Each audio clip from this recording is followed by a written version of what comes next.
bismillaahi raxmaani raxiim kulanti wacan daawadayaal meel walba joogtaan iyo si walba oo muuqaalkeenu idiin soo gaarayaba ku soo dhowaada barnaamijka gaaxmaal oo toddobaadkan diiradda ku saari doono taariikhda gobolka Jubbada Hoose.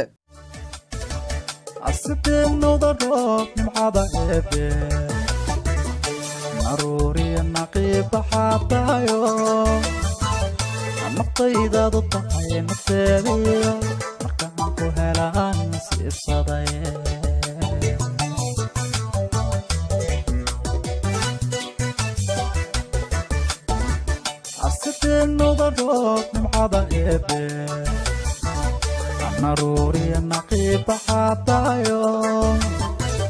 النقطيدة ضطهي نقطيديو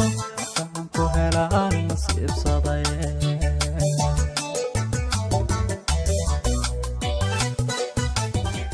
gobolka Jubbada Hoose waxa uu ku yaalaa koonfurta Soomaaliya waxaana xuduud leeyahay dalka Kenya dhanka bari waxa ka saaran badweynta Hindiya dhanka waqooyi waxa ka xiga gobolka Jubbada Dhexe caasimadda gobolku waa Kismaayo waxaana hoos yimaaday 4 degmo oo kala ah Kismaayo Badhaadhe Jamaame iyo Afmadow Kismaayo magac ahaan waxa laga soo minguuriyay luuqadda Talyaaniga micna ahaanna ah biyaha badda Kismaayo waa xarunta gobolka Jubbada Hoose waxayna dhanka koonfureed qiyaastii kaga beegan tahay magaalada Muqdisho 528 kilomitir magaalada waxa mara webiga Juba oo biyaha ka keena dhanka Itoobiya halka uu kaga daro badweynta Hindiya oo ah goob weyn oo 15 kilomitir u jirta magaalada Kismaayo dadka ku nool magaalada Kismaayo ayaa waxay kor u dhaafayaan 120,000 oo qof dhaqaalaha gobolka Jubbada Hoose waxa uu ku tiirsan yahay beerashada kalluumaysiga iyo sidoo kale dhaqashada xoolaha sida lo'da iyo ariga